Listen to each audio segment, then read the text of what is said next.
नमस्कार, आप सभी का स्वागत है डिवाइन तत्व 108 में, जहां हम भक्ति, आस्था और सनातन ज्ञान की गहराइयों को समझते हैं। आज हम एक ऐसे दिव्य और रहस्यमय विषय को विस्तार से समझने वाले हैं, जिसे जानना हर राम भक्त के लिए अत्यंत महत्वपूर्ण है। आज का विषय है कि राम भक्त पर हनुमान जी कैसे कृपा करते हैं और उनकी कृपा किस रूप में हमारे जीवन में प्रकट होती है। सनातन परंपरा में यह कहा गया है कि हनुमान जी को सबसे प्रिय है श्री राम का नाम। जो व्यक्ति राम नाम का जप करता है, जो श्री राम के आदर्शों पर चलता है, जो सत्य, धर्म और सेवा के मार्ग को अपनाता है, वह स्वयं हनुमान जी की शरण में चला जाता है। और जब कोई भक्त हनुमान जी की शरण में आ जाता है, तो उसका जीवन सामान्य नहीं रहता। उसके जीवन में एक दिव्य सुरक्षा कवच बन जाता है। लेकिन सबसे बड़ा प्रश्न यह है कि यह कृपा कैसे काम करती है? क्या यह केवल मंदिरों में पूजा करने से मिलती है, या फिर इसके पीछे कोई गहरा आध्यात्मिक रहस्य है? आज हम इसी रहस्य को समझने का प्रयास करेंगे। कहा जाता है कि हनुमान जी केवल मूर्ति या मंदिर में सीमित नहीं है, बल्कि वे हर उस स्थान पर उपस्थित होते हैं जहाँ सच्ची भक्ति होती है।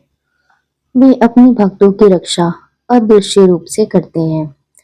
कई बार भक्त को यह भी नहीं पता चलता कि वह किसी बड़े संकट से कैसे बच गया, लेकिन उसके पीछे हनुमान जी की कृपा होती है। राम भक्त के जीवन में हनुमान जी की कृपा सबसे पहले उसके मन से शुरू होती है। जब कोई व्यक्ति लगातार राम नाम का जप करता है, तो उसके अंदर धीरे धीरे भय कम होने लगता है। पहले जो छोटी छोटी बातों से डरता था, वह अब शांत रहने लगता है। यह परिवर्तन बहुत सूक्ष्म होता है, लेकिन बहुत गहरा होता है। यही हनुमान जी की कृपा का पहला संकेत माना जाता है। जब व्यक्ति का मन स्थिर होने लगता है, तो वह सही निर्णय लेने में सक्षम हो जाता है। उसका जीवन पहले की तुलना में अधिक संतुलित और शांत हो जाता है। अब आगे हम समझेंगे कि हनुमान जी की कृपा केवल मानसिक स्तर तक सीमित नहीं है, बल्कि यह जीवन की परिस्थितियों को भी प्रभावित करती है। अब आगे समझते हैं कि जब कोई व्यक्ति निरंतर राम नाम का जप करता है, तो उसके जीवन में केवल मन की शांति ही नहीं आती, बल्कि परिस्थितियां भी बदलने लगती है। यही वह स्थान है जहां हनुमान जी की कृपा और अधिक स्पष्ट रूप से दिखाई देने लगती है। कई बार जीवन में हम देखते हैं कि अचानक कोई समस्या आती है, और उसी समय कोई ना कोई रास्ता भी अपने आप खुल जाता है। कोई अनजान व्यक्ति मदद के लिए सामने आ जाता है, या कोई ऐसा अवसर मिल जाता है जिसकी उम्मीद नहीं होती। भक्त इसे संयोग समझता है, लेकिन सनातन दृष्टि से यह हनुमान जी की अदृश्य रक्षा मानी जाती है। हनुमान जी की कृपा का दूसरा चरण यह होता है कि भक्त के जीवन से अनावश्यक भय समाप्त होने लगता है। पहले जो व्यक्ति अकेले रहने से डरता था, भविष्य की चिंता में डूबा रहता था, वह धीरे धीरे मजबूत बनने लगता है। उसके अंदर एक अजीब सा आत्मविश्वास आ जाता है, जैसे कोई अदृश्य शक्ति उसके साथ खड़ी हो। यह आत्मविश्वास किसी किताब या ज्ञान से नहीं आता, बल्कि यह राम नाम और भक्ति की ऊर्जा से उत्पन्न होता है। जब मन स्थिर होता है, तो विचार स्पष्ट होने लगते हैं, और जब विचार स्पष्ट होते हैं, तो निर्णय सही होने लगते हैं। अब यहाँ एक बहुत महत्वपूर्ण बात समझनी चाहिए। हनुमान जी की कृपा केवल बाहरी सुरक्षा तक सीमित नहीं होती, बल्कि वे भक्त के भीतर की कमजोरियों को भी दूर करते हैं, जैसे क्रोध, भय, ईर्ष्या और भ्रम। ये धीरे धीरे कम होने लगते हैं।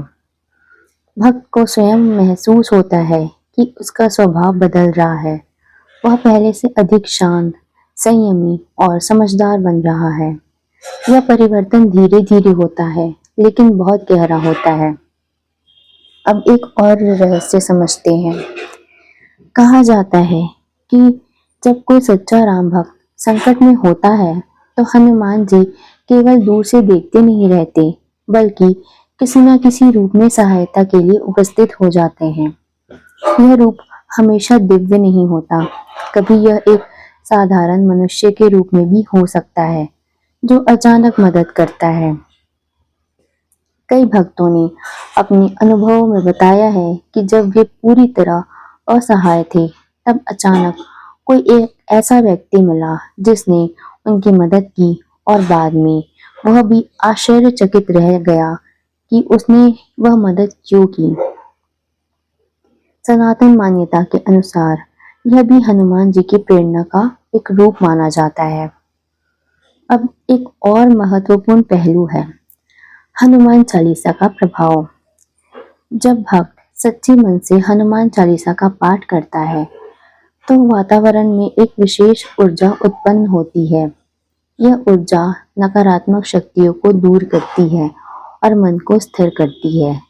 लेकिन केवल शब्द पढ़ना पर्याप्त नहीं है। अगर मन भटका हुआ है, अगर भक्ति में ध्यान नहीं है, तो प्रभाव सीमित हो जाता है। इसलिए कहा जाता है कि भक्ति में भावना सबसे महत्वपूर्ण है। अब धीरे धीरे हम समझने लगते हैं कि हनुमान जी की कृपा कोई अचानक होने वाली घटना नहीं है, बल्कि यह एक प्रक्रिया है। पहले मन बदलता है, फिर विचार बदलते हैं, फिर जीवन की दिशा बदलती है और अंत में पूरा जीवन बदल जाता है। यह परिवर्तन धीरे धीरे होता है, लेकिन जब होता है तो भक्त को स्वयं महसूस होता है कि वह पहले जैसा नहीं रहा। अब उसके जीवन में एक नई ऊर्जा, नई शक्ति और नई शांति आ गई है। और यही वह बिंदु है जहां भक्त समझता है कि वह अकेला नहीं है, कोई अदृश्य शक्ति हमेशा उसके साथ है। अब हम उस अंतिम और सबसे महत्वपूर्ण भाग पर आते हैं, जहां यह समझना जरूरी है कि भक्ति का असली फल क्या होता है और हनुमान जी की कृपा अंततः भक्त के जीवन को किस दिशा में ले जाती है। जब कोई भक्त लंबे समय तक श्री राम का नाम लेता है, सत्य के मार्ग पर चलता है और अपने मन को शुद्ध करने का प्रयास करता है, तब उसके जीवन में एक ऐसी स्थिरता आने लगती है जिसे शब्दों में पूरी तरह व्यक्त करना कठिन है। यही वह स्थिति होती है जहां हनुमान जी की कृपा सबसे स्पष्ट रूप से महसूस होने लगती है। अब भक्त केवल बाहरी चीजों पर निर्भर नहीं रहता, वह समझने लगता है कि असली शक्ति उसके भीतर है। उसका भय समाप्त हो जाता है, उसकी चिंता कम हो जाती है और उसका विश्वास मजबूत हो जाता है। यह परिवर्तन धीरे धीरे होता है, लेकिन इतना गहरा होता है कि उसका पूरा जीवन बदल देता है। कहा जाता है कि हनुमान जी अपने भक्त को कभी अकेला नहीं छोड़ते। वे हमेशा उसकी रक्षा करते हैं, लेकिन यह रक्षा हमेशा दृश्य रूप में नहीं होती। कई बार यह रक्षा विचारों के रूप में आती है, कई बार सही निर्णय के रूप में आती है और कई बार अचानक मिलने वाली मदद के रूप में प्रकट होती है। अब एक बहुत महत्वपूर्ण बात समझनी चाहिए।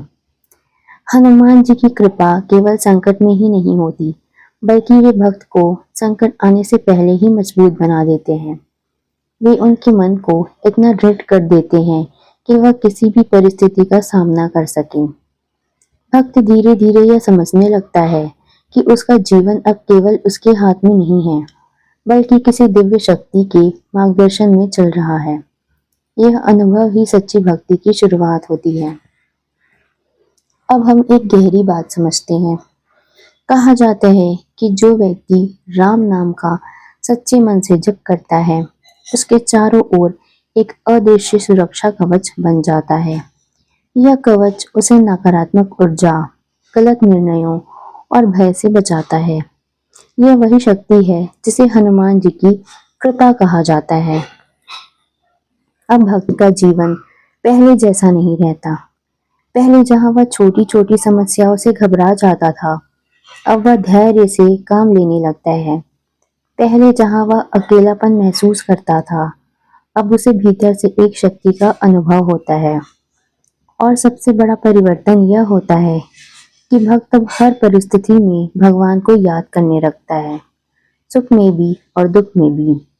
यह निरंतर स्मरण ही उसे आध्यात्मिक रूप से मजबूत बनाता है। अब अंत में यह समझना बहुत जरूरी है कि हनुमान जी की कृपा पाने के लिए कोई कठिन साधना या विशेष योग्यता जरूरी नहीं है। केवल सच्चा हृदय चाहिए, सच्चा भाव चाहिए। उसका जीवन धीरे धीरे बदलने लगता है और वह एक समान व्यक्ति से एक स्थिर, शांत और मजबूत आत्मा बन जाता है। तो आइए आज हम सभी यह संकल्प लें कि हम अपने जीवन में राम नाम को अपनाएंगे, अपने मन को शुद्ध करेंगे और सच्चे भाव से भक्ति करेंगे।